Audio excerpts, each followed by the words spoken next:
আমাদের পরিবারের সবার ছোট প্রিন্সেসের জন্য আজকের কেকটা আমি বানাচ্ছি পিঙ্ক কালারের মধ্যে হেলো কিটি থিমের কেক। হে এভরিওয়ান, আসসালামু আলাইকুম। আজকে হচ্ছে আমাদের পরিবারের সবার ছোট প্রিন্সেস মিনহাবুরির বার্থডে। তো ওর বার্থডের জন্য আমি একটা স্পেশাল কেক বানাবো।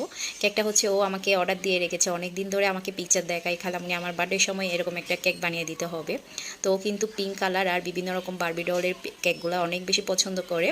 তো আমাকে কিন্তু অনেক ধরনের পিকচার দিয়েছে, ও দেখিয়েছে আর কি। আমি ওখান থেকে হেলো কিটি থিমেরটা চয়েস করে ওর জন্য স্পেশালভাবে বানাচ্ছি। তো বাচ্চাদের খুশি করানোর জন্য আমরা কত কি নাই করি, তাই না? আসলে বার্থডের সময় বাচ্চাদের যদি এই ধরনের একটা কেক গিফট করা যায় তাহলে কিন্তু আর কিছুই লাগবে না।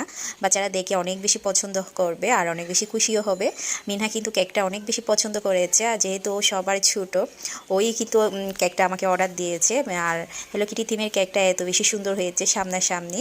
আপনারা চাইলে আপনাদের পরিবারের ছোট বাচ্চাদের বার্থডের সময় এই ধরনের একটা কেক গিফট করতে পারেন।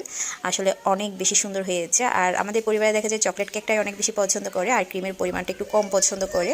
তাই আমি ক্রিমের ডিজাইনটা একদম হালকার উপর আমি হেলো কিটি থিমের কার্টুনগুলো বসিয়ে দিয়েছি আর নন এডিবল বলগুলো বসিয়ে দিয়েছি বিভিন্ন কালারের। কেকটা সিম্পলের মধ্যে এত বেশি সুন্দর হয়েছে। আমাদের বার্থডে গার্ল যেরকম কিউট, কেকটা হচ্ছে এর চেয়ে আরও বেশি কিউট। ও মাশাআল্লাহ কেকটা এত বেশি পছন্দ করেছে।